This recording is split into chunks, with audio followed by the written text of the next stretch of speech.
I'm Kathy Horton, on the board of the Wolfe Island Historical Society, and welcoming you to second in our series of countless presentations. And always delighted when it's a pleasant day outside that people sort of balance things and say, yes, we'll go inside for a talk. Want to just say a couple things about the Old House Museum. As you may be aware, we've been open weekends, including today, so depending on how long Ken speaks, it'll be open till 4 if there's a minute to race down and you wanted to catch it. But then starting, let's see, get my dates right here, starting on next Saturday, the 29th, we will be open every day until Labor Day, except for Mondays. You know, quite enough volunteers for that. And there's a couple particular things I'm just going to highlight quickly. First, on Canada Day, which is Monday, July 1st, at 2 o'clock, there'll be a kind of informal presentation. Terry Lynn has a friend who's a master weaver, and she has taken some of the wool that John has spun and made a sort of art kind of project, and that's going to be presented to the museum on that day. So 2 o'clock on that day. Sorry, no refreshments, but just drop by. It'll be nice to see that. A little more pizzazz. On July 27th, that's a Saturday, we're going to mark the 10th anniversary of the museum has been open. So my current thought is cookies and lemonade. I've lined up one juggler, if you know any other jugglers. So it's just going to be, probably it'll start 2 to 4, just some nice kinds of things. And your main job is to make sure it's not raining that day. So hopefully you'll enjoy that. And then I expect Brian will talk about the next day, the 28th of July on Sunday is our next speaker. So with that, I will turn it over to Brian. Thank you very much, everybody, coming out to our second speaker this afternoon, on a Sunday afternoon. It was always a balance of what works. Is it a Tuesday night, or is it going to be a Sunday afternoon?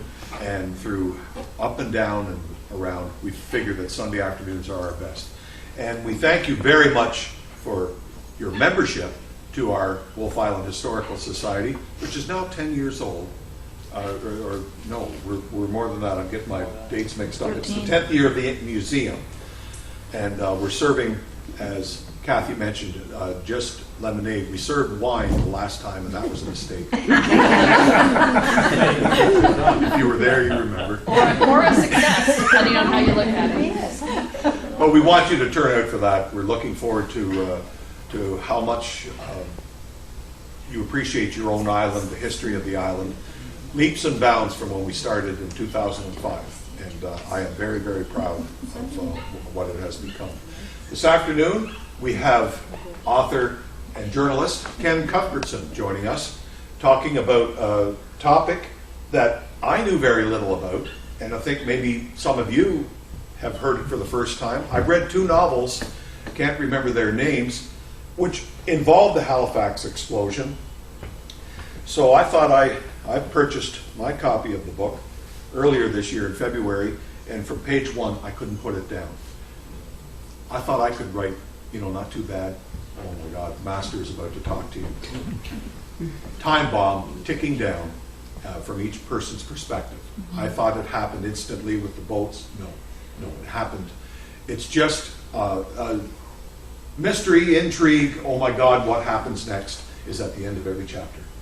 Ladies and gentlemen, it's my privilege to introduce Mr. Ken Cuthbertson.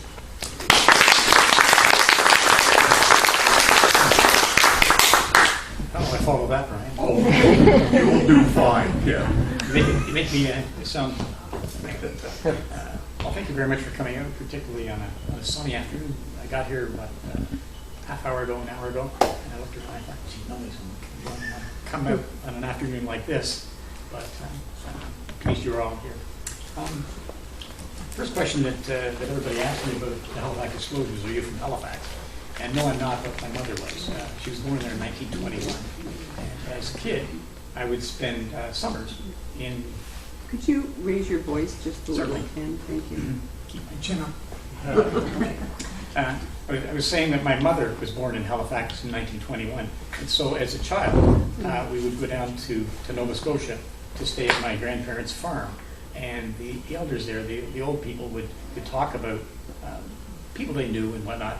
And occasionally the topic of the Halifax Explosion would come up. And whenever it came up, their voices would always go down, the guy was just doing. And as a kid, you don't pay much attention to these kind of things. So for the longest time, I didn't really know much about the Halifax Explosion. I knew there was a blast. And it's about 5 years ago now, I happened to read an article about the explosion, and that piqued my interest. And then my mind went back to those days as a kid when I used to go to Nova Scotia at the grandparents' farm, and grandparents would be talking. And so I started asking my mother some questions, and unfortunately, at that point in her life, she suffered from dementia very badly, and she could remember snippets, but the most she could tell me about the explosion was, oh, they had it bad, and that was all she'd ever say about it. And a lady I was talking to a few months ago, Mary, mentioned to me that her mom was 95, or is 95, and came from Halifax. And when she talks about what knowledge of the explosion was, she doesn't like to talk about it either. So I think it was just a generational thing that the people in those days didn't talk about bad things that happened. So that intrigued me. And so the result is this book that I'm going to tell you about. There are actually two stories I want to tell. There's the one about the explosion, which most people have heard about the explosion, but then there's a backstory to it. And Mr. Keyes will appreciate this because it has to do with the political angles that were involved in this story. And I'll explain that as we get to it. But to get to the first part of the story, there is, in any disaster, there are a lot of nameless, faceless people that things happen to. In the case of the Halifax explosion, you'll hear that over 2,000 people died.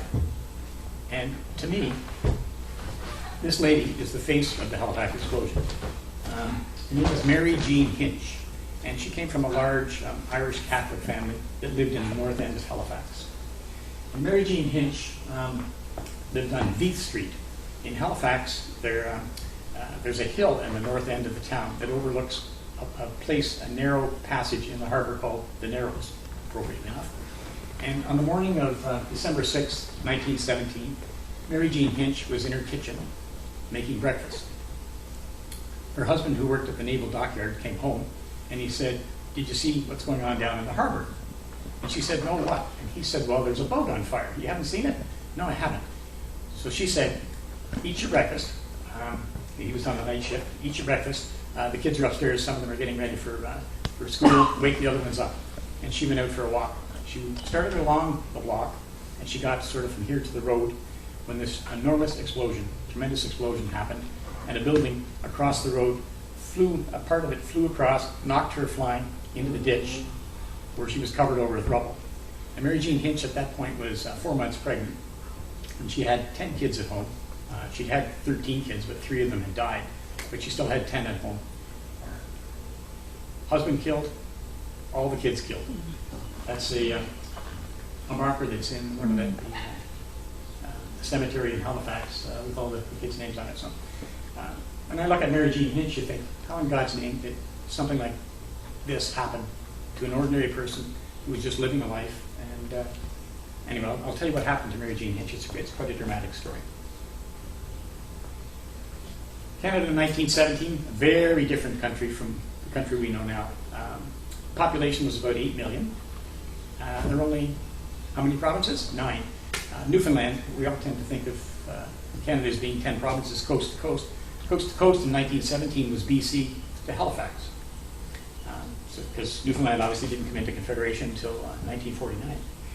Now, this gentleman here, the high rollers like Brian, maybe, and some others who might have $100 bills in their wallet will recognize Mr. Borden.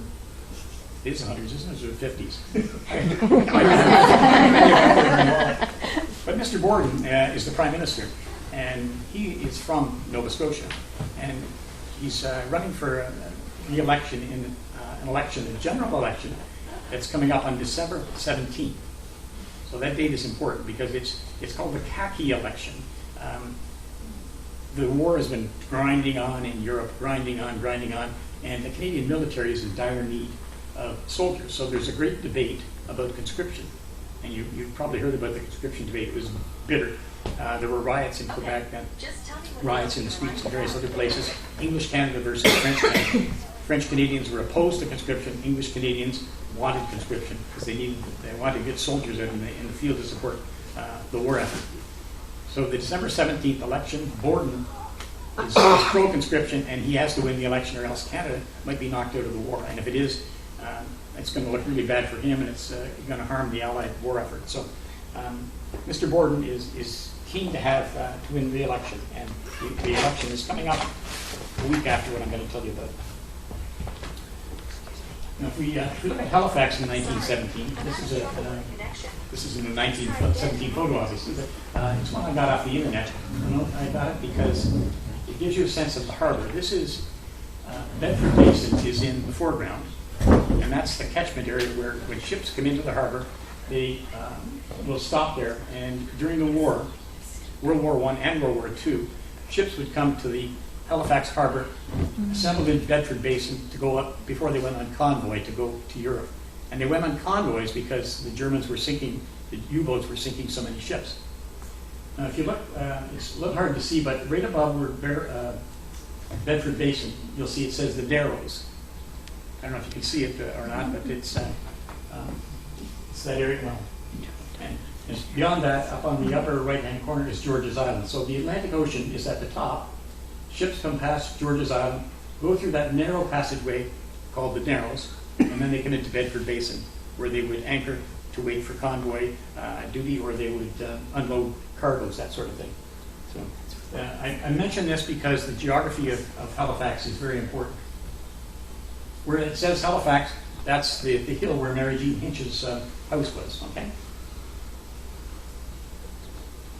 And if we go to this photo, I just want to, this is a few years before, on your way, a few years before, and it's from the main Halifax train station, looking down towards the ocean, okay?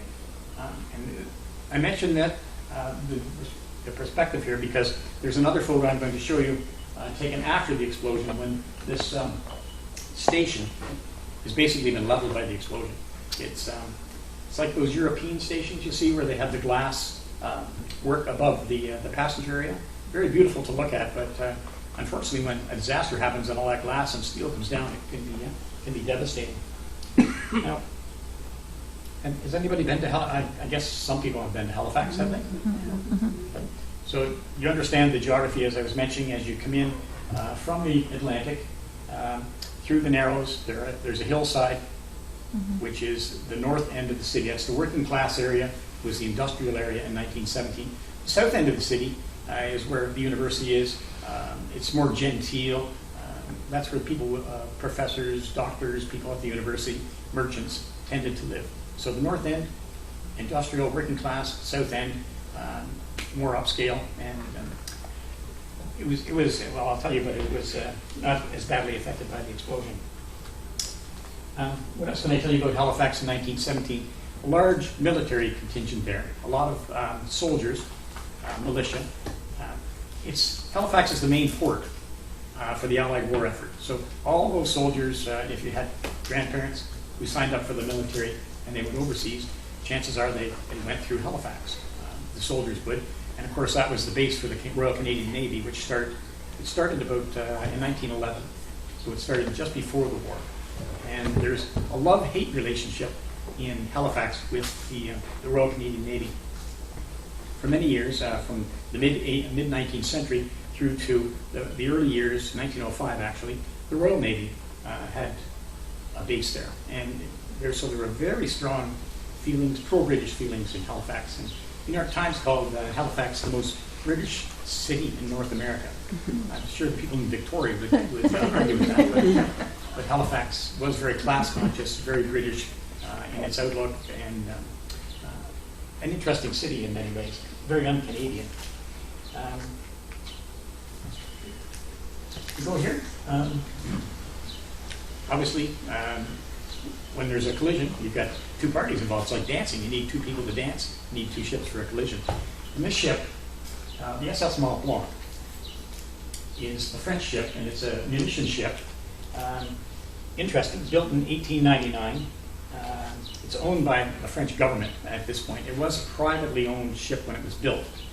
But what happened is, in the war, when the war came, the French needed boats, so they basically requisitioned everything, and all the captains of the boats became government employees, so they were subject to military discipline, and they were under orders. In this case, the Mont Blanc, built in 1899 in England, is carrying munitions, and it's when it was new, it was sleek, and as you can see, it's white, and it looks very nice. This picture was taken in just before its maiden voyage in Marseille, France, when they're loading it. And I show you this photo because in terms of the photographs of this particular boat, there are only two. There's this one, and there's one just showing the back of the ship. It's not a very good photo. There are no other photos of the ship. And as I'll tell you, after the explosion, there was nothing left of the ship. It was completely gone, completely. Anyway, it goes to New York, and the captain, who I will show you a picture of in a moment, doesn't know what his cargo is going to be, because Brian may know more about this than I do, but the captains in those days, and maybe they still do this, were almost itinerants, because they worked for a company, but they would put them on a boat, they would sail, and then they would get to a port, and then they would take them off and put them on another boat, and they never knew what they were going to carry from one voyage to the next, and in some cases they didn't know which boat they were going to be on. In this particular case, this boat had been hauling slag iron and all kinds of heavy-duty cargoes. They get to New York, and the French officials in New York, who are eager to send munitions over to France for the war, decide that they're going to load this ship up with explosives. And the ship is slow, it's not very seaworthy, but they insist they're going to do this anyway. So they pack over 3,000 tons of explosives into the ship, and they line the deck with barrels of basically what aviation fluid. So that doesn't sound like much of a cargo to me. I wouldn't want to be on that boat, and the French didn't want to be on it either, but they had no choice. And this is the gentleman who was the captain. And I've often said when I see his picture, he looks to me like the archetypal guy that if you making a movie in Hollywood and you said, send me somebody who looks like a French sea captain from 1900, who would send this off? His name is Émile Lamadec, and he is from Brittany on the coast of France, and he comes from a seafaring family, and he goes away to sea at 18, so he's basically a career sailor. He's assigned to, see how he knew it. Who is going to do that, Brian? Just back. Waterproof. Okay. Well, we just had a disaster there. Oh, good. Still operating. Good. I didn't want to buy another computer. Anyways, sorry about that. Captain Lamadec goes off to sea at 18, and he's an interesting guy. He doesn't speak English. He's kind of a quiet character. Lifeboats? I don't know what you want to soak up. Oh, you got some. We got A bit of water, yeah. Well, this might. Guess I'm not going to get invited back. Pretend we're not here. Yeah. I feel like Captain Bedeck here, my crew. Okay. We just come on board. I got my water. If I do, I'll spill it, Brian. Shauna. Abandon ship, everyone off. No, we're good. Nope, I can hear you. Nope, we're in there. All right. Go. Okay. I told Brian not to give me water. He didn't listen. You sure that was water you had? Well, it wasn't, but The stalks looked like water, they weren't. Did you get that? No, we'll get her. There we go. There we go. he's back Got again. the Okay, G. good. Good. Oh, disaster. Nobody got hurt. The technical difficulties beyond our control. Wait a minute. Let me get something. Okay. Make sure your water's here. Okay, here we are. Don't put me in Too the water. fragile, not. Make Don't sure worry your about water water. goes way over here so nobody's going to get drowned on. There we go. All right. Back. after my own disaster, back to this. Don't back up. This is Captain Medagger. And he's an interesting character. He doesn't speak English. He has he's learned some English in his training days and when he's at sea. But he's a quiet guy. He doesn't have a family, and so his maritime activities, his career, that's his life. Okay. They put him on the Mont Blanc, and they send him off to New York, and he panics when he gets. He learns what his cargo is going to be. Cargo ship loaded with explosives. So as they leave New York. His crew are talking among themselves. They don't want to be on this boat, and they're frightened to death that something's going to happen because they don't understand explosives. They think rough seas, the ship is going to explode. So they go up and they loosen the divots on all the lifeboats, and they're ready to abandon the ship no matter what. They come through heavy weather heading up to Halifax. They go to the next ship. The other ship that's involved in the collision is this one. It's called the IMO, and it was originally a whaling ship, and built in 1898 at Harland and Wolfe, which is a very famous shipyard in Belfast. And if anybody knows anything about the Titanic, you may recognize the fact that this is where the Titanic was built. They pumped out this ship too, which is called the Runic in those days.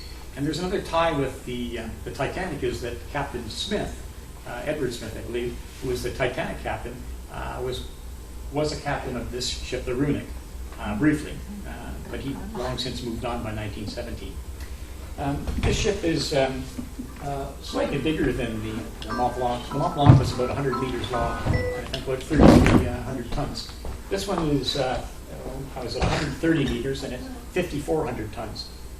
So if you know anything about ships, and I'm not a sailor myself, but Brian's over there nodding, it's a substantially bigger ship and a heavier ship. It has been, in 1917, it's doing, it's under contract, because in the war in Europe, the Germans are getting blockaded by the British, so they were hard up for food. But as you know, as in World War II, the Germans had invaded Holland, and they'd invaded Belgium, they'd invaded a number of countries, and they were hungry. So the troops were eating all the food, and the Belgians were starving. And prior to the Americans coming into the war, they had organized relief efforts for the Belgians. And so there was an international relief effort to take food to Belgium. And the IMO is one of the ships that they contracted to haul grain from the United States over to Belgium to feed the starving Belgians. The IMO is heading for New York, and it gets into Halifax on December 5th. So 2 days before, well, actually the day before the explosion.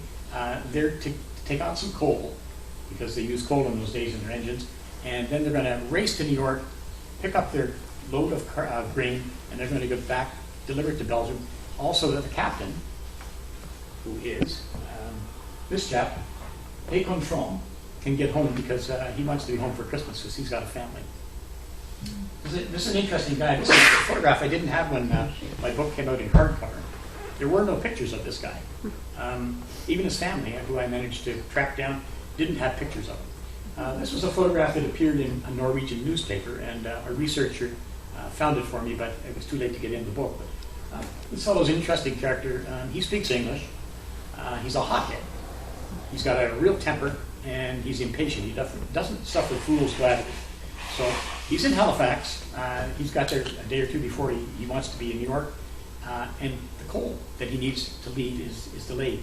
So he's fuming. He wants to get out of there. And he wanted to leave on the evening of December 5th, but he couldn't because the coal wasn't there in time. So he's cooling his heels overnight, and he's waiting. What happens with the other ship? Should we go to the next slide? Is it possible to go back one picture for a moment? Certainly. Yeah.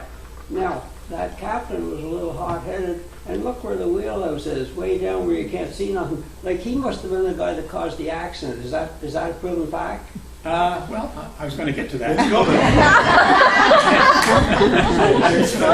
Depends on who you talk to. You can't see much out of that. Depends on who you talk to. But yeah, I'll get to that later. I was going to tell you who I think was chiefly responsible, and I think your instincts are good. Not to give the story away. Anyway, that's Hapen From, and There's another character here who's interesting and plays a central role in this, and this is this fellow, Commander Evan Wyatt. He's a really interesting guy. He's English originally, from an upper middle class family, and he's got aspirations of doing big things. He's got a real ego as well, and he leaves the Royal Navy to join the Royal Canadian Navy because remember I said they started the Royal Canadian Navy in 1911. They had no officers, so they started advertising to the Royal Navy and saying, "Does anybody want to join our Navy?" And so they gave them a higher rate of pay than they were paid in the Royal Navy. So Mr. Wyatt here, who was miffed because of his salary, couldn't make ends meet, he came over and he joined the Royal Canadian Navy. He's an interesting guy because, as I said, he's a bit of a snob. He doesn't get along with the Royal Navy officers. And at the start of the war, the Royal Navy basically, and the Royal Canadian Navy, take over the harbor in Halifax again. Prior to this, there had been a civilian harbor master. Okay, so it's just like here in town with, I don't know who the harbor master is now. He's Fitz Walker. And, It wasn't. Everybody remembers Fitz yeah. Walker.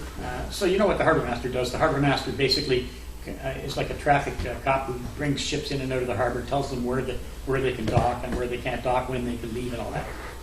The military takes over again, and this chap becomes the chief examining officer in the harbor. So he's in effect the military harbor master, and he shuffles the civilian guy aside.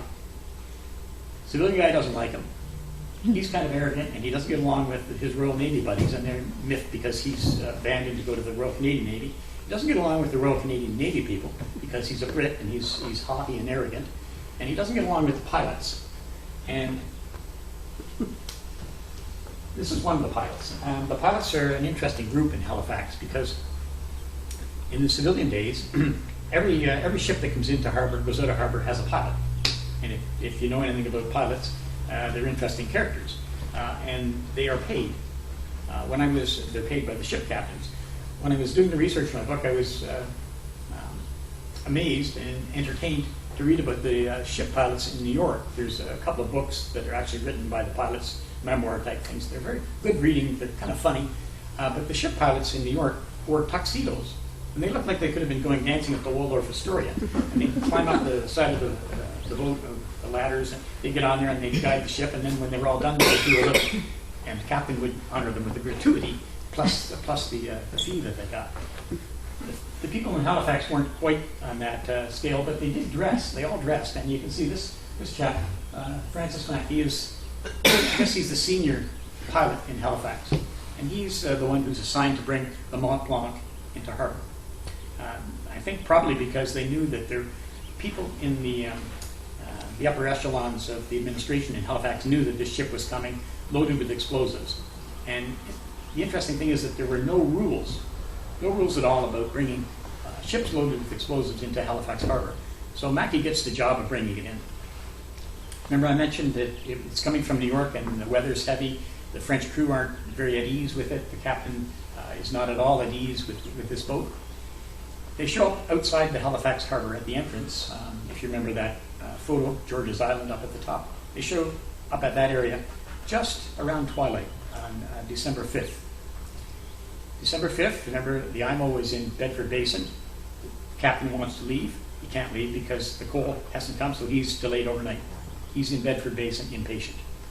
At the far end of the harbor, the Mont Blanc has arrived. Mackey comes on board and says, it's too late to go into the harbor tonight because at the mouth of the harbor, they have installed a chain of mines which they can raise and lower, and to keep submarines out of the harbor because the U-boats were leaking everywhere. So this chain that went across the harbor is hauled up into position so that ships and submarines can't get past, and it comes up at night. The Mont Blanc can't get into the harbor, so they have to wait for next morning in order to enter the harbor. And so Mackey stays overnight on board the Mont Blanc with the crew. They sit having a chat as best they can because the Frenchmen don't speak all that much English, and Mackey doesn't speak good French, so they're there cooling the wheels overnight. Look at the gulls sitting on the bottom. Yeah, those are mines. It seems like a primitive thing, but apparently it worked, and it was a standard type thing. The next morning, when they raised this, or lower, I guess, they lower it down out of the way,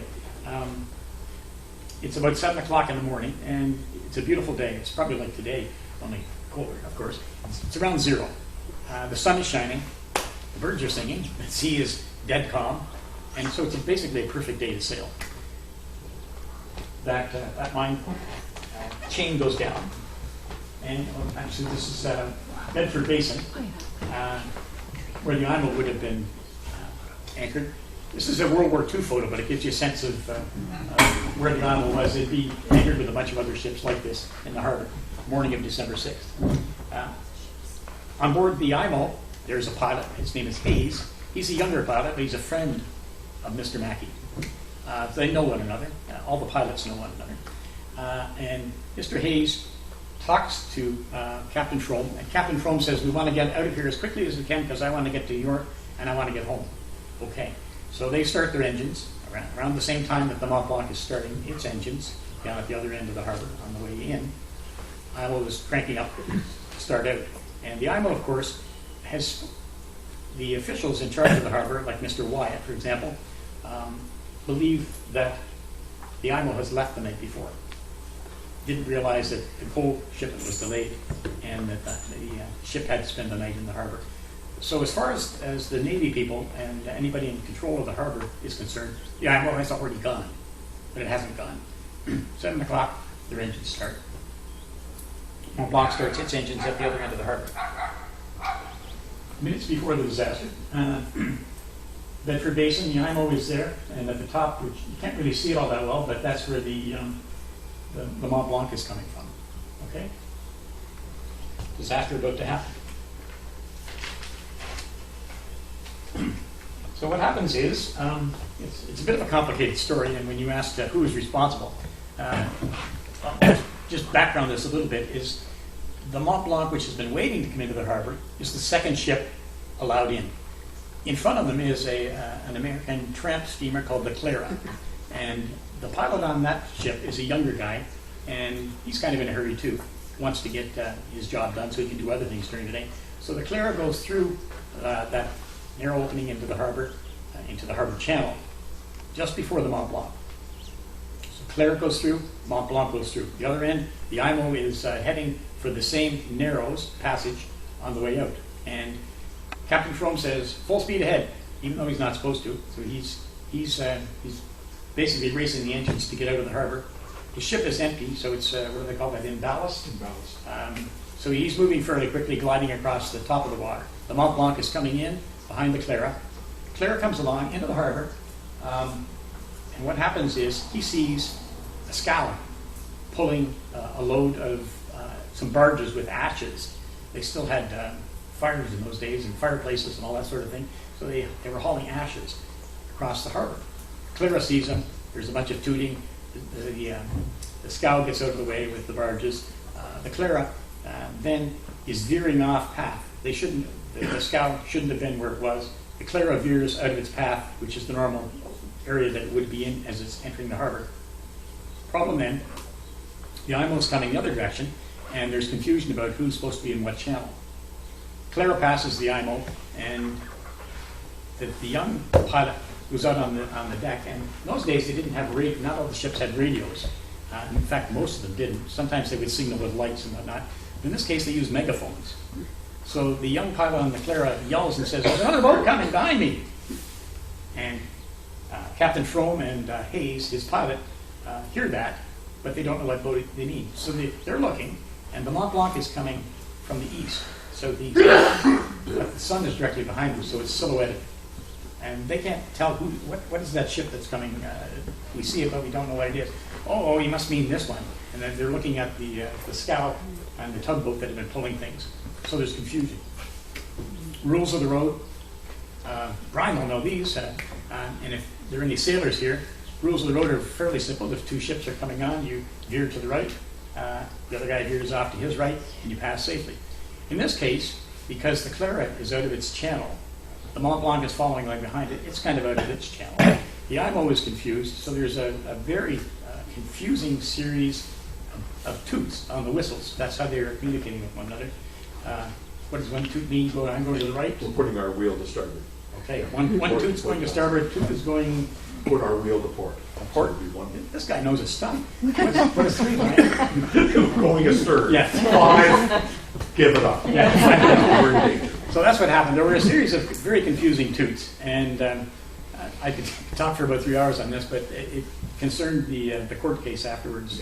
The judges were scratching their heads, and they had these naval authorities there trying to figure out what had happened. Suffice it to say that if you've ever been walking along and some dum-dum comes along with his phone and he's doing this, not paying attention, you look at him and he looks at you and you say, which way do you go? And you go this way and he goes to go that way. So that's in fact what happened to the ships. They just got totally confused. And unfortunately, the IMO glides into the bow of the Mont Blanc. It wasn't a collision that knocked people down or anything. In fact, you'll read in my book that some of the people on the ships didn't really know what had happened. There was just kind of a boom. And they said, oh, something's going on. We've hit something. What happened is the IMO slices into the Mont Blanc. And of course, the French thought, well, if anything happens to our boat, it's going to blow up. But it didn't. Because the explosives didn't work that way. And I explained in my book you need an accelerant to set off dynamite. And that's a separate agent that it mixes with the dynamite and that enhances the explosion. In this case, what happens is Mont Blanc slides into the IMO slides into the Mont Blanc. 2 ships. There's a brief pause. Nobody can figure out how the hell did this happen. But the IMO then reverses its engines and pulls back. And as it pulls back, there are sparks, metal on metal. On the deck, do you remember I mentioned Mont Blanc has piled the gunwales with explosives in the holes. But on the deck are all these barrels, big barrels of heavy-duty octane, high-octane fuel. Some of them have spilled down onto the deck, and this stuff is leaked out. So what happens, of course, when the IMO pulls away and the sparks, we get fire, a little explosion, but fire, and it starts going across the deck in all directions. And the French, of course, see this, and they start to panic. Remember the captain? This is his first time on this boat. He doesn't know where the firefighting equipment is, which happens to be down in the bowels of the ship anyway. They can't get to the gizmos that they open, what they call the cocks. Seacocks. Seacocks, that's the ticket. To actually sink the ship if it goes too much on fire. So they start to panic. So Mackey, the pilot, says, what are we going to do? We better abandon ship. We'll go over to Dartmouth. Everybody get into the boats. So they immediately do that. They abandon ship. And the Mont Blanc is floating around and it's on fire. And the IMO has drifted away because they're puzzled. They don't know how this has happened. And they're steering, they've got a problem with their steering and whatnot. So they're drifting too. So got 2 boats, Mont Blanc on fire, spectacular flames leaping up. People on the shore who are on their way. It happens, as I said, just around the time that people are heading to work, heading to school, all the rest of it. Time that Mary Jean Hinch's husband is coming home from his night job at the dockyard, and everybody stops to watch. So people come down to the water, and in the harbor, they see this boat on fire, and things are flying up in the air, and it's like fireworks. It's spectacular. And for 20 minutes, this goes on. So people, even at home, leaning out their windows to see, the little kids were there, and it was, like I said, it was a spectacular display. Pyrotechnics. This, you can't really see this map all that well. It's in the book, but where the collision happens up on the upper right-hand quadrant there, the IMO drifts away and the Mont Blanc comes down towards Halifax. The IMO drifts over towards Dartmouth. Of course, what happens whenever there's a fire, as happened in 9/11, happened any innumerable fires around the world, and if it happened today, the same thing would happen. First responders, firemen, turned out in Halifax, the fire department had a motorized fire truck. They were very rare in those days. There were only 2 or 3 in North America. And the chief in Halifax, Chief Condon, had ordered a fire truck, so he was proud of it. So the fire call came in and said, there's this ship on fire. It's come over up against the dock, Pier 6 in Halifax, which is one of the biggest docks. And all the docks in those days were made of wood, covered with creosote. And creosote and fire probably aren't good friends. They would burn would burn very quickly and with great intensity. Call comes in, so the chief says, let's take our new fire truck, go down to the dock, and we'll put this out. So 9 of them, 10 of them actually hop in the truck and race down and get out their puny little hoses and start trying to hose down the fire on this boat. Unfortunately, you know what's going to happen, because there's a picture of the Patricia on the one side and the Patricia afterwards. And the Patricia afterwards, they had uprighted it after the explosion. 9 of them died in the blast. There was one survivor, the driver of the truck, who was suffered horrendous injuries, but he managed to survive, and I'll explain to you how that happened. But I got this picture from the Firefighters Union in Halifax, and they sent it to me because they have a memorial service every year for these fellows. It's the biggest loss of firefighters in Canadian history. 9 of them, all in the one incident. Hopefully, of course, nothing like this will ever happen again, but that's what happens to first responders. 9:04 a.m., all those people who've been watching spectacular fireworks, any who were down along the water, in an instant were eviscerated. They were gone. The explosion happens. It was the largest man-made explosion prior to the development of the atomic bomb in 1945. Still a terrific blast. Initially, when the mud bomb blew up, there was a great fireball, like the heat of the sun. So anybody who was close at hand was incinerated. Everything around was incinerated. Then, of course, there was a shock wave that came out after the explosion, and that swept out for a couple of miles, and it was like a high-pressure thing. So if you were standing here, it would knock you over. It blew the windows in all across Halifax. The north end, which was nearest, on the hillside just above the Narrows, where these two ships collided, that was where the most extensive damage was. That was where Mary Jean Hinch, her family lived, and that's where she was walking when the explosion happened. So, in addition, because of the extreme heat, it melted, or I guess that's not the proper term, below the ship. It boiled the water, and then the water rushed in, and there was a tsunami which rippled up and down the harbor. So, explosion happens, fireball, shock wave goes out from there. It kills some people. A few moments later, this tsunami comes along. So if anybody survived the actual shock wave or the fireball, and they stood up, well, suddenly here comes this wave of water which washes over them and takes a lot of right out to sea, all out of the bodies. So that's why, in terms of how many people were actually killed in the explosion, it's difficult to say. They know that there were 2,000, but there may have been more. And the reason is because Halifax, as I mentioned, was a regional port, and people came from, as they do now, to Halifax. They come from all over the Maritimes to look for work. And in wartime, they certainly did. There were a lot of people who had come there, so they were living in rooming houses, a lot of the men working in the dockyards, that sort of thing. People, they weren't accounted for. They had no family there. And if somebody didn't show up for 4 days, who would know? So there were a lot of people who simply disappeared in the explosion. They were just atomized. There were people who were washed out to sea. And it was a terrible thing. And as I said, we'll never actually know how many people died, but the guesstimate is about 2,000. The puzzling thing is, when you look at this, the conditions were ideal for maritime activity, for ships coming and going, and really it's carelessness, and I'll explain that later to you, but it really is so puzzling. That's when I said, how did Mary Jean Hinch ever come to the feat that she did? You look at it and you wonder, it makes you scratch your head. It really does. This is an interesting photo that was taken by a British naval officer named Victor Magnus.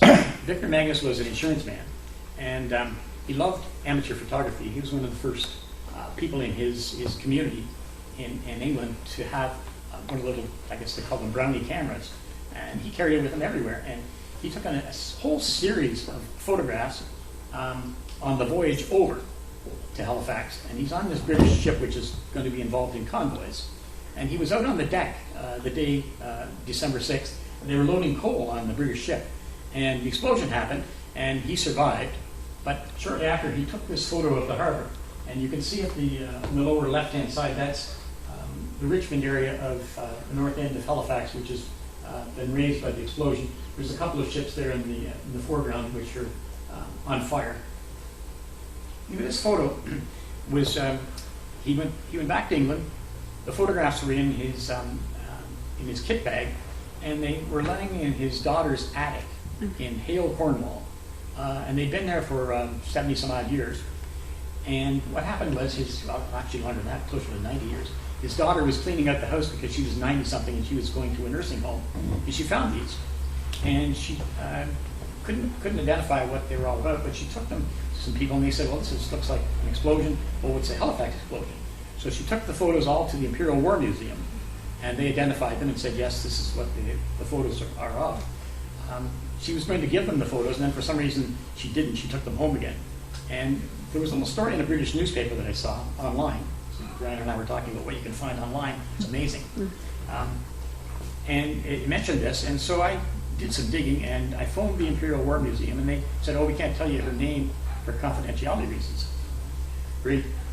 So I knew where she lived, the town, and I contacted the town librarian, Margie, stand up and take a bow. They'll always help you. And they said, oh yeah, we know Annie Foreman.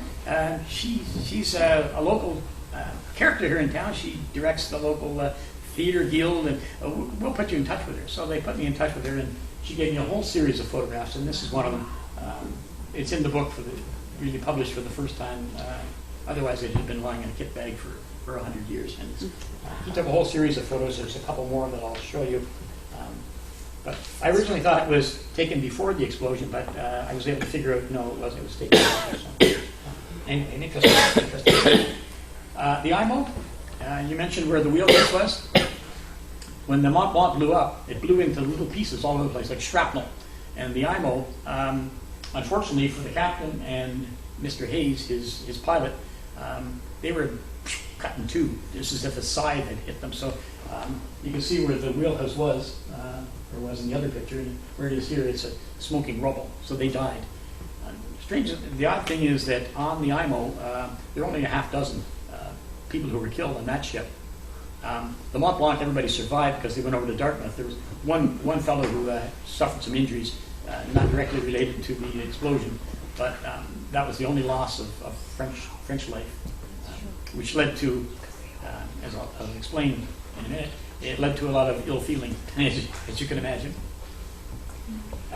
This is a picture of the IMO a few days after the event, and you can see the rubble or stopped smoldering, and it's on the shore. This was a photo that the Canadian Post Office used on a stamp that was issued in 2017. I don't know if you saw it, but they issued commemorative stamps, and this was the iconic image of the IMO that you'll see, and it's on the stamp, and it's the one that you see most often. Vince Coleman. Anybody know anything about Vince Coleman? Mm-hmm. Marjorie does. Those Historica minutes that appear on TV. Vince Coleman's the star of one of those. And Vince Coleman was the train dispatcher. So he's in the Halifax rail yards. He's the equivalent of, or he was the equivalent of the harbor master and where boats would come in, he would direct the trains to come in, or he sat in this little booth and he would work his telegraph key, telling trains when they could come in, trains when they could go out. Now, the morning of December 6th, Vince Coleman was sitting in his little shed, talking with one of his co-workers, and came a knock on the door, and it was a sailor, and he said, "You got to get out of here, Vince, because there is going to be an explosion. That ship that's on fire over there is going to blow up. It's filled with explosives." And so Vince and his boss, the fellow he's with, head for the door, and as they're heading out, Vince says, "Oh, geez, the train's coming from St. John, New Brunswick, several hundred people on it, and it's going to be here any minute. Those people are going to be, everybody's going to be killed. I'll send them a message." So he sits down, taps out a message saying, "Ship on fire, stop the train. I guess this will be my last message, boys." And it was, because the explosion goes off, and poor Vince was never, well, they found parts of him. Let's put it that way. So he's a hero. He saves hundreds of lives, but he sacrifices his own life. And it's pretty sad, a sad story, but Vince is remembered because not only is he in the Historica Minute, they have a new harbor ferry in Halifax, and they did a public contest to see what they should name the ferry, and of course is named Vince Coleman. There were two of them, but one of them is Vince Coleman. So his memory is commemorated. Interesting character. That's a picture of the rail yards. Down Vince's shed would have been down there someplace amongst all that rubble. This is taken on the hillside looking down. The amazing thing, the explosion happens on December 6th. By December 7th, people in Halifax are starting to pull things together. And actually, the Halifax Herald, one of the local newspapers, and there were about 5 newspapers in those days in Halifax, but they actually put out an edition the next day. It's one page. It's, you flip it over, and that's it. But that's the headline on the December 7th, 1917 edition of the Halifax Herald. More than 1,000 killed in the city. Well, they had no idea, but that was their guesstimate at the time. A few more pictures. This picture on the upper right hand, remember the image looking down the train tracks? The person who took that photo would have been in where those people are in the foreground looking down the tracks. This is coming in. The roof of the train station collapsed, and everybody who was in the train station at that time was killed. So those men are digging out bodies and cleaning up wreckage. Photo on the lower left was one I got from the National Archives in the United States, and it just shows you there's a body lying on a sled, and that was what they used. Horse-drawn sleighs went around and collected the bodies, which they then took down to the morgues. A few more scenes of the devastation, just to give you some sense of how bad it was. This was the north end of Halifax, one of the Roman Catholic churches there, a cathedral, which is basically a shell of itself. It looks like World War I battle scenes, doesn't it, when you see the pictures? The militia, right after the explosion, of course, because there were a vast group of militia there in Halifax, put to work going out looking. Initially they were looking for survivors. But then they started combing through the wreckage looking for bodies. And the day after the explosion happens, Halifax was hit with a snowstorm. So that kind of compounded the search efforts, and it greatly hindered the relief efforts as well that would happen. Another scene of the devastation, that was a school where all of the children were killed. Remember, as I'm telling you all this, and as all this other stuff was happening, Mary Jean Hinch is still lying in the ditch along the road. Arthur Lismer, member of the Group of Seven, famous Canadian artist, was a young man in Halifax in 1917. He was teaching at the local art college. And because in those days, not everybody had cameras, not everybody was like Victor Magnus with his little brownie, and because this was a war port, the Canadian military had censorship in effect, so they didn't want a lot of people wandering around with cameras because the Germans were going to see what we have here. So there weren't a lot of photographs. So somebody contacted Lismer, one of the editors at a Toronto magazine, and said, "Can you do some sketches?" So Lismer went out with his sketch pad, and these look like something out of Dante's Inferno or something, but you get the general impression. He was trying to convey the horror of what had happened in Halifax. And so he did a whole series of these sketches which appeared in a magazine. This was one of them. I thought it was worth including because it kind of catches the mood. This is another Victor Magnus photo, and I included it because you can see they're walking along a road in the north end of Halifax, and off on the right side you'll see there are buildings, they're rubble, and this would have been probably a house near where Mary Jean Hinch lived, and this is what the neighborhood looked like. I thought this was just an interesting photo to give a sense of what the area looked like. Here's a Kingston connection to this, and this fellow, Captain Edward Martin, he was the commander of the local dockyards in Halifax. And I put his picture here because, remember I said Wyatt, who was the chief examining officer, which is the equivalent of harbor master, didn't get along with anybody. And this guy, this Captain Martin, was his boss.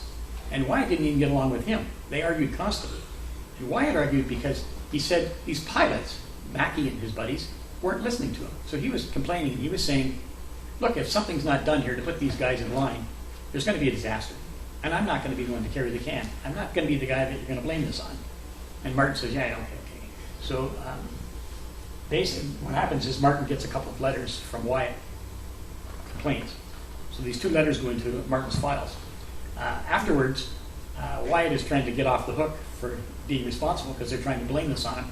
And Martin says, well, I don't know anything about letters. He never sent me any letters. And this is what he swears to in court, under oath. He says, I don't know anything about letters. Turns out he did, of course. But what happens is, Martin, they want to get rid of him, so they send him up to Kingston, where he worked over at RRC. That's basically how they got rid of him. They sent him up here. And then eventually he goes out west, and he dies not long afterwards, but that's interesting. And then there is one other Kingston connection. It's even closer. Is when I did a talk at the yacht club for the Kingston, what do they call it? Historical Society? No, Nautical Society. Anyway. Yeah. Anyway, one of the ladies in the audience said, well, my grandfather, who was born on Garden Island, was there. And I thought that was really interesting, and I forgot to take note of the name, but I subsequently have learned that it was John Calvin? No, John Calvin, yeah. He was born on Garden Island, and he was the son of Hiram. And he was in the military, and he was in Halifax on the day of the explosion. So he was one of those guys who went out, you saw the picture of the militia digging for bodies, digging for survivors.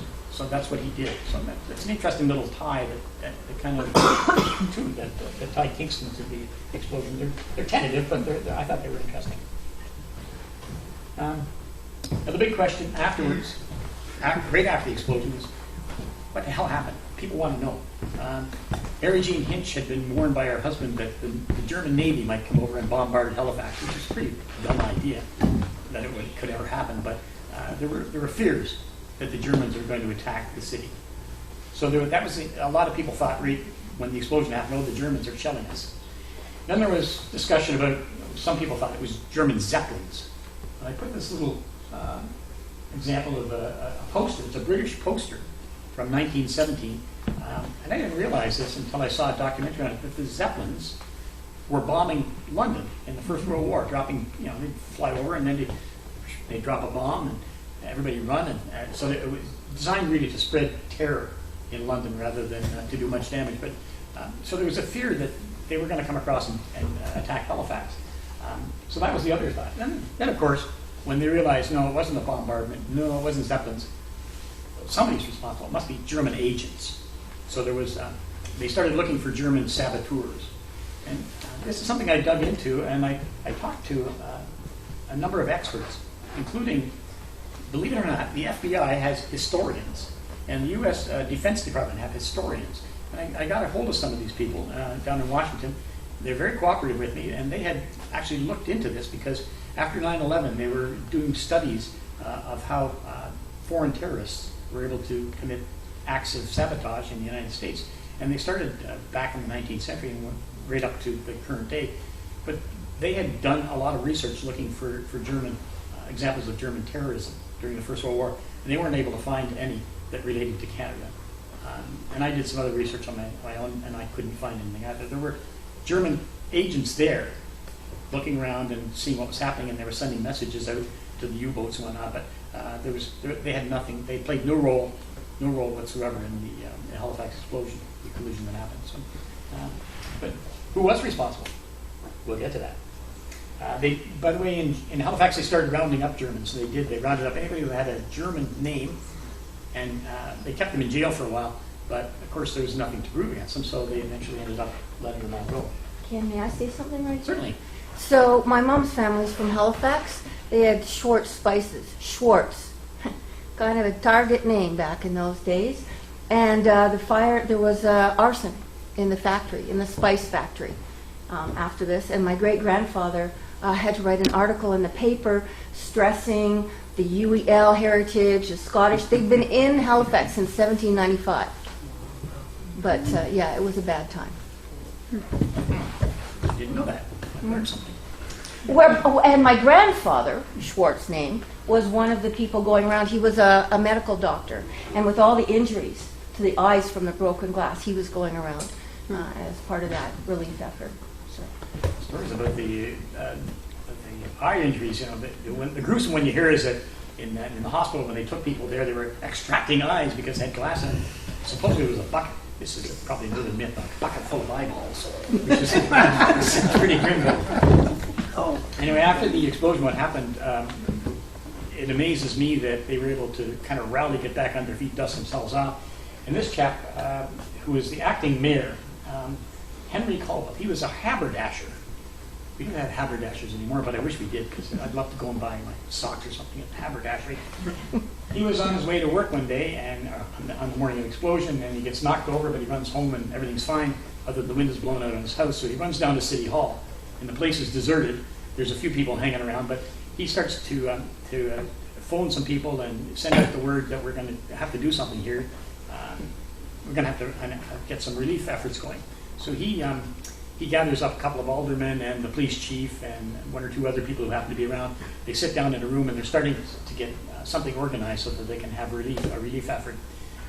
Meanwhile, because some of the city's on fire from the explosion, down at the army base, there's a munitions area where a lot of explosives are stored, and the rumor goes around that it's on fire and it's going to explode. So they knock on the door and they say, "Caldwell, you got to get the heck out of here because there's going to be another big blast and you're going to be dead." And he says, "Okay, well," and he starts out and he says, "No, we've got to stay here. No matter what, we've got to get a relief effort going," which is what he does. He gets a committee together and they meet with the militia and then they organize, and of course the explosion never happens. They meet with the militia and they start setting up field hospitals and they start organizing soup kitchens. And they start organizing the expeditions that went out to bring survivors back. And the Yanks are coming. Halifax, Nova Scotia, and Massachusetts, particularly Boston, have very close ties. They always have because of all the trade up and down the coast, and because British pirates based in Halifax would raid American ships, and American pirates down in the Boston area would raid Canadian or British ships. Well, they weren't Canadian in those days, but British ships. So there was a lot of back and forth. There was a lot of migration. A lot of people in New England had relatives, just as they did in Quebec. They had them in the Maritimes. Boston and Halifax, close ties. The word goes out shortly after the explosion. Phone rings at the governor's office in Massachusetts, in Boston, and they start talking about this explosion. There's been a terrible explosion in Halifax. He sends a telegram to Halifax and says, "Do you need help?" Doesn't get a response. So he figures something really bad has happened. So what he does is he says, "We've got to send aid." So he calls this gentleman who's sitting in the lower right-hand corner, who is Abraham Captain Rachitsky, and Cap is his nickname, but that's actually his name. He's a Jewish businessman, and he's fairly well-to-do because he and his brother have started a trust company. And the nature of their business is they loaned money to Jewish businessmen and Jewish people who wanted to build houses or whatever. Because in those days, around the turn of the century, a lot of banks wouldn't do business with Jewish people. And he saw a business opportunity, started a trust company, and they did very, very well. So Cap Rachitsky's got lots of money, and he's a philanthropist. And he's been involved in a couple of other relief efforts. When they had big fires in Massachusetts and the New England area, he got involved and organized the relief. In this case, the governor says to him, "Can you go to Halifax?" And he says, "Certainly." So, they ask him in the morning, and in the afternoon, he's on the train to Halifax.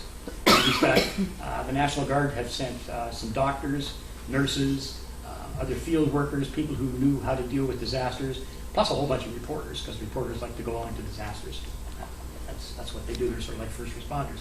But anyway, they get to Halifax, and they set up a hospital. And the hospital really kind of saved the day in many ways because they were well organized and well supplied.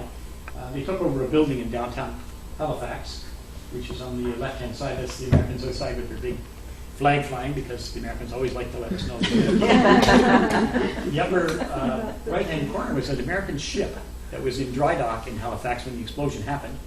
And it was turned into a hospital ship. They started erecting cots down in below decks and whatnot, and it had some naval people on board, doctors, so they were able to start their own hospital. And you can see down in the lower right, that was a photo taken when they started bringing bodies on and bringing in people who were in bad shape. So that ship didn't get damaged, how far would she have been from the actual explosion? I'm just trying to... A mile or two, and it was in a dry dock, so it was out of the water. Okay. So that's why it was still in pretty good shape. Your one photo showed that maybe 60 or 80 ships getting ready for their convoy. That was a World War II photo, though. Oh, That's what I mentioned. There were no photos from 1917 of the Bedford Basin. That was a World War II photo. I okay. showed it only to give you a sense of Good. what it looked like in Sure. Bedford Basin on that day. Okay.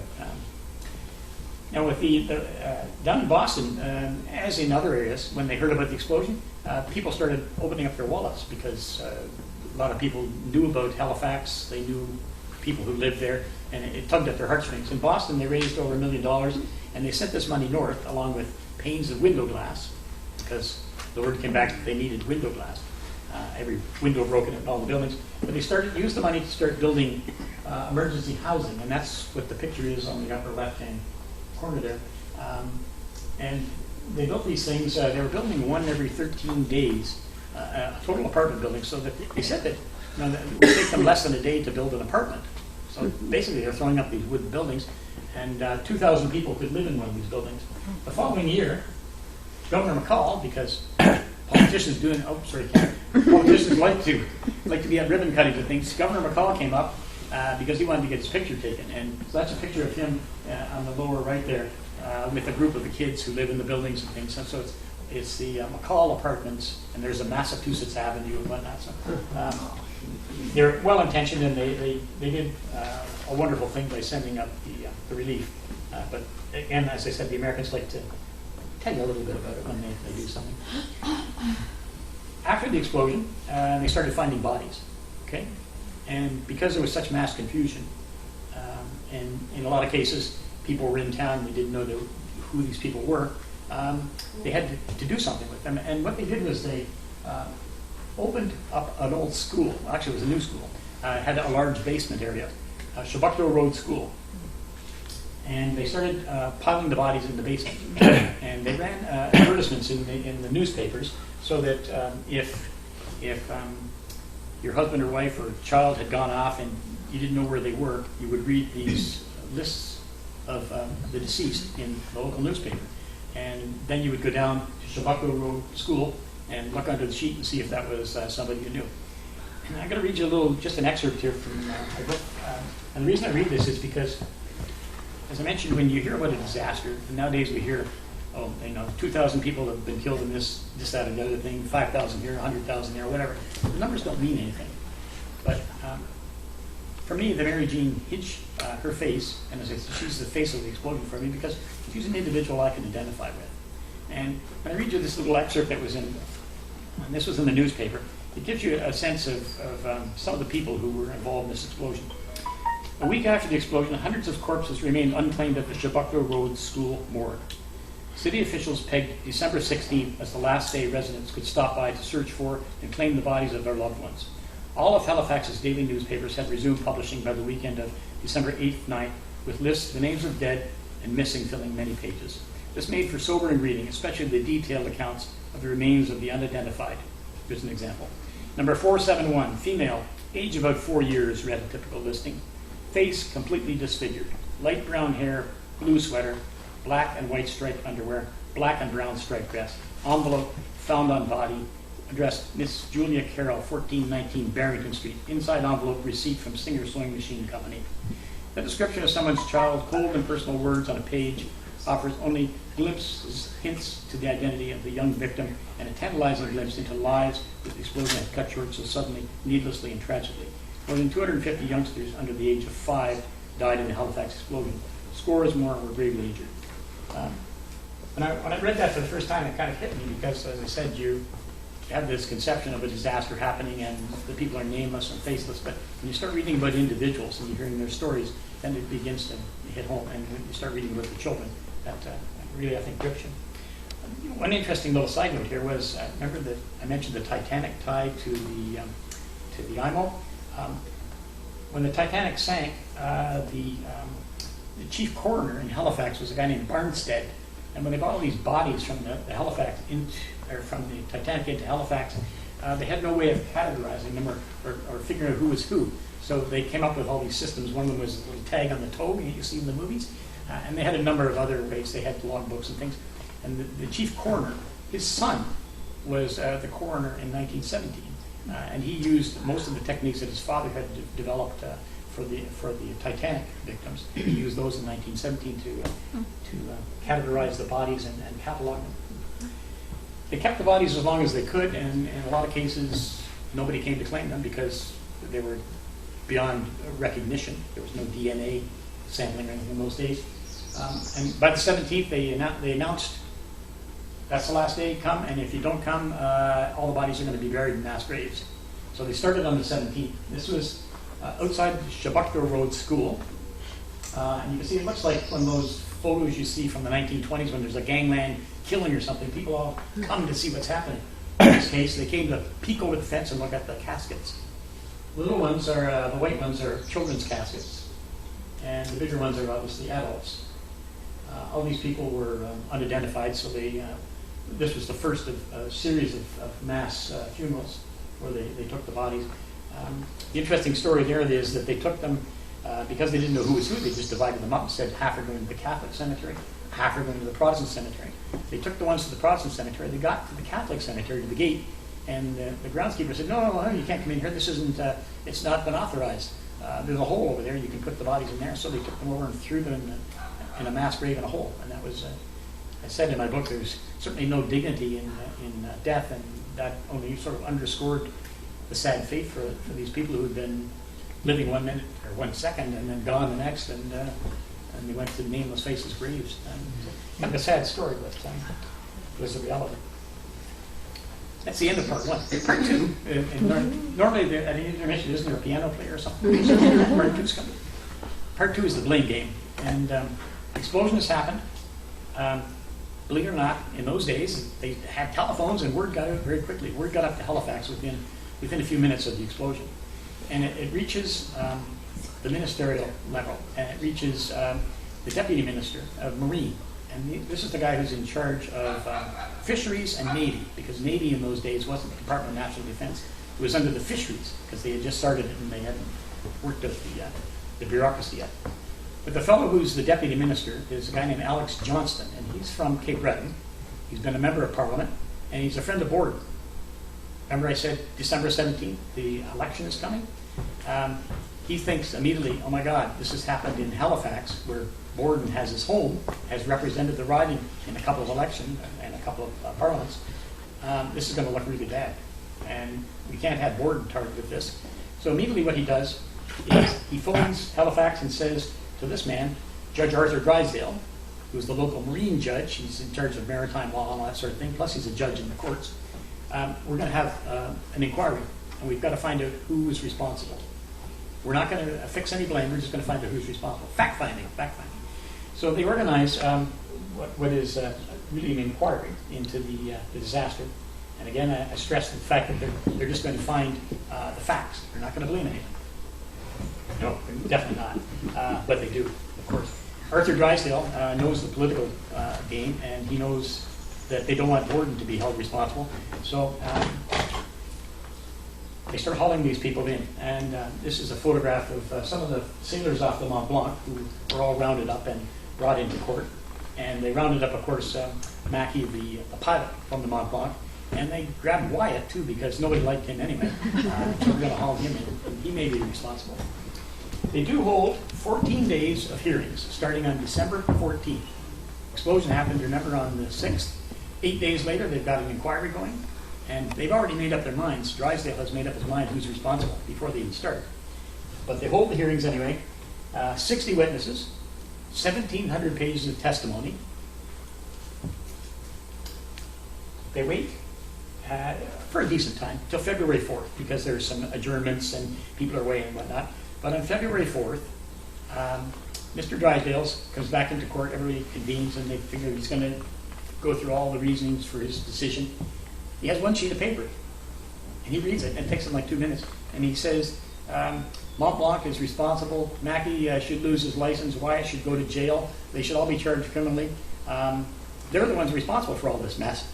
He wasn't supposed to say that, but he made a decision anyway. He just said, these are the guys that are responsible. So of course all hell breaks loose at that point, and the Mackey, Lebec, and Wyatt are all charged criminally. They're found going to be put on trial. What happens, of course, is that society being litigious, even then as it is now, the ship owners started to sue one another. So there was a civil trial going as well. Meanwhile, the lawyer for Mr. Wyatt and Mr. Mackey, Mr. Lemedek, appeals this decision to charge these guys. Another judge who doesn't like Drysdale and is a liberal, Drysdale's a bit more conservative, the liberal doesn't like this, and he says, no, there's no grounds for this, and he throws the charges all out. So these guys are off the hook. So then what happens is with the civil trial, Drysdale's kind of angry about this, but he takes this evidence from the proceedings that he's just held, and he transfers it all over to this civil trial, and he looks at it again, and he says, well, I think the Mont Blanc people are responsible for damages, and the people who were on that boat are responsible. So, of course, this is appealed, and it goes up to the Supreme Court of Canada. And what happens there, Supreme Court of Canada, 5 judges, 2 are French Canadians, 2 are English Canadians, and the head judge on that day was an English Canadian, but he listens to the arguments from his brothers, and the 2 French guys say, oh, well, no, mon Dieu, it's not the Mont Blanc, it's the IMO who's responsible. The captain there, and they were racing, they shouldn't have been racing, they're responsible. The 2 English Canadian guys look at it and they say, no, we think it's the French Canadian, or the French captain who's responsible. We think the decision will go the other way. The head judge says, this doesn't look good. I can't make up my mind, so we'll send it overseas to the Privy Council. The Privy Council being the court in England, which was the ultimate court of appeal in those days. It went over there, and what happened was they sat down, and you asked who was responsible. They had these naval experts. They sat there and scratched their heads, and they went at it for a couple of months. And finally, when they come back with their decision, which was, when did that happen? In March 22nd, 1919. So a couple of years after the fact, they said, the French boat was observing proper procedures, but they should have been more alert to the ship that was coming towards them. They shouldn't have veered off this way and that way. They should have been in their channel. Oh, the IMO, they were going too fast. They shouldn't have been where they were. Oh, those pilots weren't doing a good job. That chief examining officer, he wasn't doing his job. Why wasn't he there directing traffic? Nobody's responsible here. The contributory negligence 50-50. They're both responsible. So there's no damages awarded. So at the end of the day, all of the court proceedings, the criminal charges are thrown out. Wyatt goes off to the United States because he had worked for a while as a captain of a banana boat. He goes back to doing that. Mr. Lemedek heads back to France, where he resumes his career on other ships, and he eventually goes on. I think he resigns or retires in the 1930s, and he gets a Legion of Honor for his distinguished service during the war years and all of his efforts on behalf of the French government. This poor Mr. Mackey, he's left in Halifax, and even after his name is cleared, he's lost his pilot's license. So he spends 7 years trying to clear his name. He spends all of his personal savings. His wife is under such stress that she ends up dying young. He finally gets his license back, but he's basically a broken man. So he's paid the great price. Insurance companies in Halifax, they argued that this was an act of war. So all of the people who had homes destroyed weren't able to collect on their policies. So there was a lot of litigation. The lawyers got rich. But at the end of the day, the insurance companies, I think, paid about 25 cents on the dollar for the damages. So they kind of walked away as well. So the upshot of all this was not very satisfactory. Halifax, remember I mentioned there was the Relief Committee? It eventually evolved into the Relief Commission, and it was more of a full-time group. And their job was to take the money that had come in from Boston, from the federal government, from other areas of Canada, from other countries, and to administer it. They were going to rebuild Halifax, and they were going to give pensions to the people who could demonstrate that they'd been injured in the explosion. So what happens is, in Halifax, the committee brings in, they hired a British town planner who was sort of very avant-garde in his day. His name was Thomas Adams. And Thomas Adams' whole theory was that city should be green. And his idea was you have in the center of the city your businesses and your commercial district, and then you have spokes emanating out like spokes of a wheel, and these would be the roadways, and on the way out you would have green belts around and housing. So everything would kind of flow into the center, but it was all very orderly and wonderfully planned. And so he had this grand plan for Halifax, and they brought him in. What happens, of course, this is Canada. Hey, we argue about everything. It's Halifax, where they like to argue too. And they said, well, this is too grand, and we don't like the way you're going to do it, and no, we want it put back the way it was. And anyway, Mr. Adams eventually leaves. But in the north end of Halifax, they did build one area with some of his plans in mind, and it's called the Hydrostone District. And if you've been to Halifax, you may have seen it. It's a very pretty area. They had boulevards running down the middle of the streets, and it's kind of a fashionable area now. They call it Hydrostone because it was built from cement blocks that were called hydrostones. I don't know why it was a big to-do, but you know, cement blocks are everywhere now in our construction. But in those days, it was a novel idea, and that's what they used to build the Hydrostone District. Picture on the upper left is, believe it or not, that's the same building. There's about 1919, and there is as it looks today. So it's. Do you know what street name that is? Like, what streets are those? Beg your pardon? What street would they be? I can't tell you the exact street. If I was there, I could take you to it, but I don't know the name of the street. But if you look online, I think you can look under Hydrostone, and you'll see that that's a picture that's quite often used. Remember Mary Jean Hinch? This was the building that was directly across the street from her family home, and it was an iron foundry. And when the explosion happened, a chunk of a wall that would have been down there where that post is right in the center was what flew across the road and knocked her flying into a ditch. She was lying there for a couple of days. She had a broken hip. Remember, she's 4 months pregnant, broken hip. She had broken ribs. She had cuts and bruises all over. She's lying there underneath this rubble, and she's semi-conscious, got her rosary hanging out of it, and she can hear flames because all around her buildings were on fire. And in those days, as I said, they had fireplaces and furnaces and whatnot with wood and coal. So when the buildings were leveled, the buildings burned. She's underneath her rubble, and she can hear the flames, and she can hear people screaming because what's happening is some of the other people who were trapped under rubble as well are being burned to death. Pretty grim when you think of it. But somebody hears her cries, and actually it's somebody she knew who was out looking with a couple of U.S. soldiers or sailors looking for survivors, and they heard her cries, and they got her out, and they hauled her away to that American ship that I showed you, that they had turned into a hospital ship, and she actually survived. And her family was gone, but she had a sister who was still alive, who lived in another part of the city. And Mary Jean Hinch had a baby in April, which was when the baby survived, and she got remarried eventually and lived into the 1950s. She died of cancer, and I think she was about 85 or 86. So she actually survived, which is miraculous when you think of what had happened to her. Halifax today, you wouldn't really know anything about the explosion. You wouldn't know it even happened other than the memorial I'll show you, but it's rebuilt. It's a modern city. When I go back there now, I look at it and I think, well, this isn't the city that I knew as a child. I'm sure my mother, if she was there today looking at it, would be amazed. 1921, some of her classmates had siblings, family members who had died in the explosion, and she used to talk about that. But if she went back today, she wouldn't recognize Halifax. It's a modern hub of the whole area, regional economic attraction. They did build up on the top of the hill overlooking the Narrows. The explosion happened, this memorial. They built this in the 1980s, and in the belfry there are bells, which one woman who lost a number of family members and could afford to do so gave them money for the bells, and they've since added to them so that in the Carillon they ring those bells every December 6th in memory of people who died, and they get people who gather there sing the hymns, the same hymns that they sang in the churches in the days after the disaster. So it's quite a striking thing if you see it.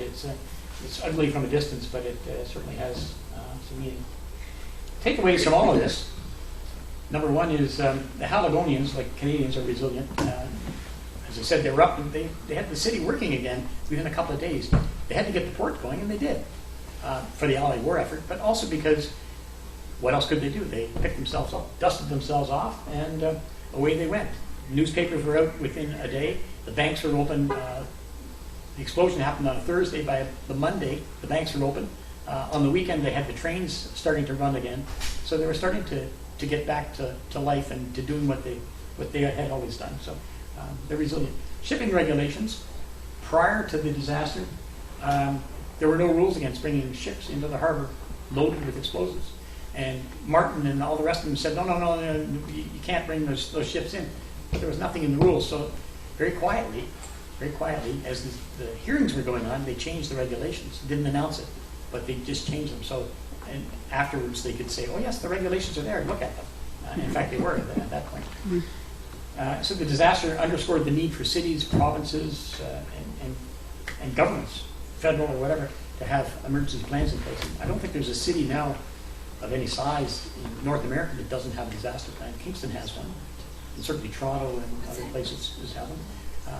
One thing I didn't mention, it just occurred to me, is that this disaster, to give you a sense of the scale, if 2,000 people died, the population of Halifax was roughly 50,000. In Kingston today, if we were 150,000, the equivalent death toll would be 6,000. So can you imagine a city the size of Kingston having to deal with 6,000 dead? Just staggering. The CNIB, there were no treatments for, or no programs organized care for people who were blind in 1917. After the explosion, because so many people were blind, it highlighted the need for these kind of programs. So the CNIB, Canadian National Institute for the Blind, 18 or 19, it began, 18, it began, and it's been going ever since. It does a lot of really good work. Some of the medical advances that have been pioneered, one of the positive effects that came out of the war were some of the techniques to deal with people who were injured in battle.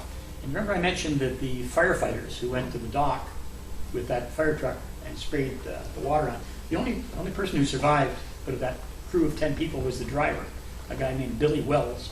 And Billy Wells was only there because his brother, who normally drove the truck, was doing something else that day. Billy was blown off the truck, and it took all the skin off his arms, some off his legs, right down to the bones. And he survived miraculously, even after the tsunami swept him over. They hauled him off to the hospital. And because in World War I, a lot of people, as in earlier wars, had died from gangrene, they developed a technique to immerse limbs and whatnot in some kind of a solution that prevented gangrene. And so they were able to do that with this fellow, and he actually survived, and he lived quite a few years after that. But amazing that he was able to survive, and amazing that he was able to survive the injuries. The other thing is that the takeaway, the bottom line for all this is that you hear about this, you hear about what happened in Halifax, and you say, that was then, this is now, that could never happen now. But the example that I'll use is 2013, Lac-Mégantic. What do? They park a train, and nobody sets the brake, or they set a brake and it doesn't work, the train rolls down the hill, plows into the town, and at the end of the day, you can correct me if I'm wrong on this, but I think there were a couple of people who paid fines. There may have been some insurance paid, but I don't think anything ever really came of that. And it's basically the parallels with the Halifax explosion are chilling. That these things can and do happen, and if they can go wrong, they will go wrong. So we should always be vigilant. We should never hesitate to press officials, whether they be police or politicians or whatever, to do due diligence. And we won't have another Halifax explosion, hopefully. Although I won't have a book to read. Anyway, if there are any questions, I'd be happy to answer. Just a point on Lac-Mégantic. They were told that they would have the railroad redirected around their town, and it still hasn't happened. We were there last year, and the railroad still comes into the town, just like it did before. And you think we don't learn lessons, but really, Can you talk about the Christmas tree gift? Oh yeah, I should have mentioned that. Yeah, that was one of the other the fallouts of the. It's on my notes there if I could read, but after the relief efforts came from Boston, the people in Nova Scotia were so grateful, and Halifax in particular, that they began. I think it didn't start immediately, but it started I think in the early 50s. Somebody said, "Gee, we owe a lot to Boston." So they chopped down a tree, as you probably know, every year, and send it from Nova Scotia down to the Boston Common, where they have it, and it's become an annual tradition that they look forward to. Yeah. A couple points. Last year, I was in Halifax. I was at the Maritime Museum where they had a social yes. exhibit. I hope maybe you had a chance to see it. Yeah, I did. And I was fascinated because I did not know that the shrapnel flew. Some of those pieces flew for miles. And That's a they, good point, yeah. yeah, they found stuff like, I don't know. The anchor of the Mont Blanc is on the other side of the northwest Yeah. arm, Yeah. which Which is is- about 2 miles or whatever it is. Yeah, It's a long I way. think the longest one was 5.4 or something of shrapnel that was I could found. mention that, but there are people who actually have little bits of it Yeah. as family keepsakes, that kind of thing. But as Marjorie said, the anchor, you know how big an anchor is, that was a couple of miles away, and there were other bits of, but the ship was completely gone. It was just bits of it, that's all they found. And I haven't read your book, and I apologize. But I'm just, and I love the fact that you were looking to tell the stories of the people. Because the other thing that, as due to what I do and who I am, I was hoping maybe that you touched upon the African Canadian community that was I devastated. did briefly. No, actually, the African Canadian community, or the African community there, Africville, they didn't come off too badly. Only a few people were killed. But the town itself, the buildings, Yeah. and they were not part of the emergency rescue for, Oh, no, for no, no, rebuild. no. And it took years for the community to rebuild, unlike what was Yeah. happening downtown. Yeah, well, Africville, if you know anything about Halifax at all, Africville was up at the north end towards Bedford Basin. And it was the area, it's terrible, but this is an area where they put the dump. They had a place where they wanted hazardous waste and stuff. They just dumped it there. And these people paid taxes, but they didn't have any representation on city council. So they basically did whatever they wanted to do up in Africville. And the irony, of course, was that when the explosion happened, Africville had some damage, but there were only a couple of people killed. Only. Yes. That's too many Yeah. as it is. But I just was like, I was disgusted at Yeah. the fact that the repair, everybody came to Yeah. the rescue of the white folks Yeah. all downtown Yeah. and cleaned and built these buildings that they had up within weeks. Yes. And Africville was not repaired for years. well, they had no voice. That was Yeah. the thing, and nobody to speak for them. And a lot of Basically repairs. people suffered that winter. Yes. And froze to death because of the lack of Everybody else? Oh, so you asked me who was responsible from all my reading of it. Really, who was responsible? If I were apportioning blame, and there's blame to go around, but certainly the captain of the IMO, Hikon Trom, he was, to my way of thinking, he was the chief villain because he ordered the pilot, and he ordered because pilots give direction, but they're not in control of the ship. But the captain is ultimately, and he was the one who was in control, and he wanted them to go faster than they should be going.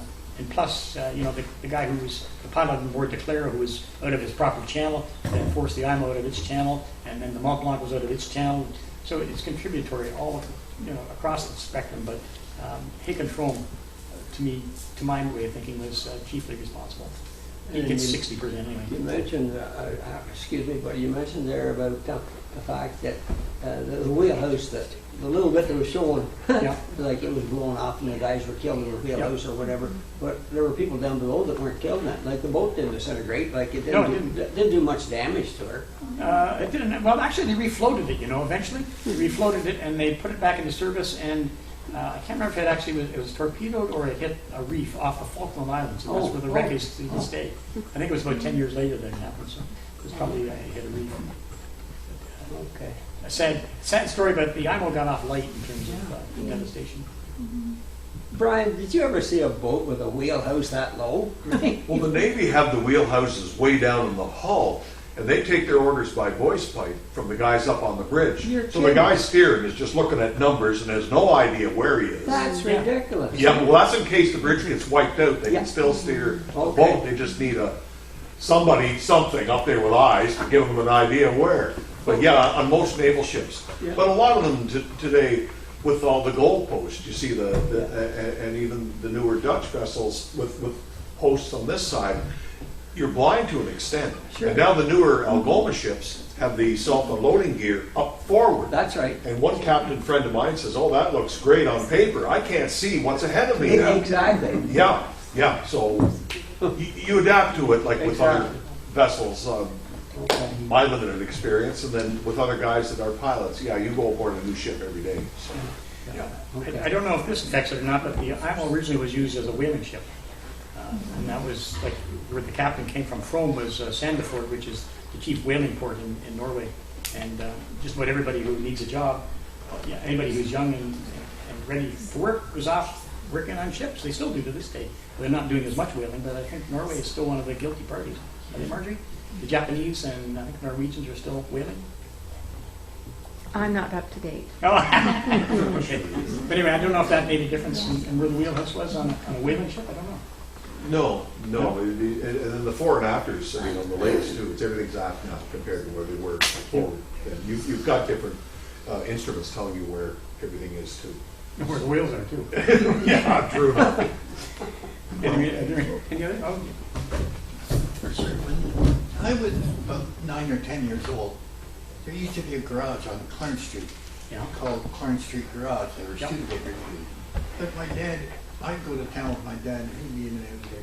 But there was a mechanic working there and he was, I would say, middle-aged. But he didn't have any legs from the knees down. He had like leather, almost like a sock on his. And he went around the garage there doing all kinds of work. But he said that's where he lost his legs, was in the Halifax Explosion. And he was just a child or young, but he lost his legs somehow in that Halifax Explosion. I don't know what his name was. It's interesting you mentioned that because there were a lot of kids blinded in the explosion because they were up on the windowsill looking out and the windows blew in on them. There was a young fellow named Davidson who lost his eyes. He was the youngest victim, youngest person to lose his eyes. He was 30 months old. Cut to the chase on the story. When he got a little older and they kept asking him what he wanted to do, he said he wanted to be a car mechanic. He wanted to fix cars. And they said, well, that's ridiculous. You're blind. How are you ever going to be a mechanic? But he had 2 brothers, and they used to get service manuals, and they would read to him how to fix a fan belt, how to do whatever, set spark plugs. And he listened to all this, and then he went to technical school, and he passed the exams. So they gave him a job in the local, one of the garages, and he apparently was an excellent mechanic, and what's the name of the people who run the Oldens? The Oldens who run the breweries had Rolls Royces, 2 Rolls Royces. And he was such a good mechanic that he was the only mechanic in Halifax they would let deal with their Rolls Royces. And he would tune the engines, and then with his hands he would take a silver dollar or a dollar or whatever the coins were in those days, put them on the engine block, and if it fell over, then it wasn't working properly. So that's how he knew that it was tuned properly. But imagine working down, putting your hands in an engine that's moving, and he's blind.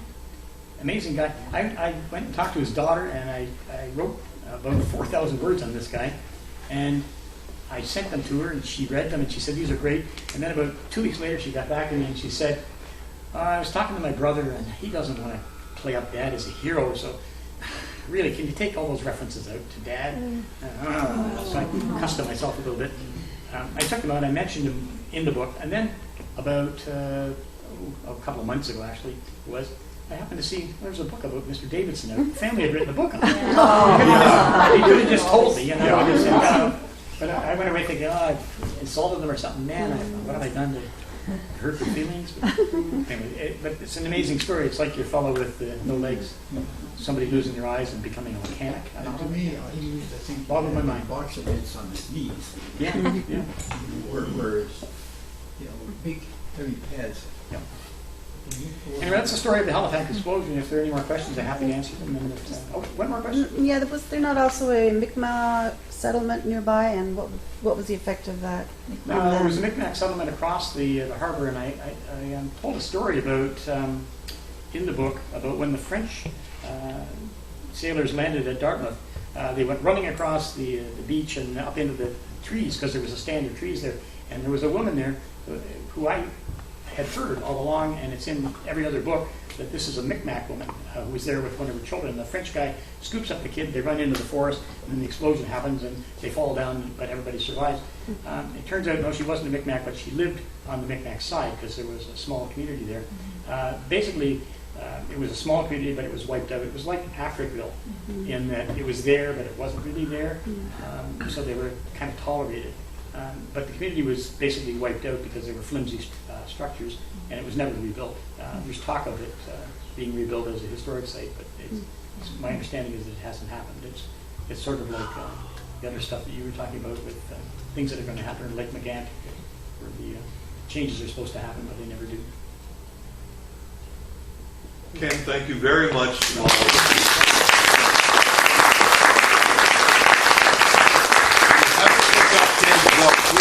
novel idea. You'll find it at Chapters. You'll find it at Indigo. Please, you will only have to read one page, and you're hooked. You're hooked. It's absolutely wonderful. Thanks for being a great speaker too. My pleasure. Sorry about the water. No. All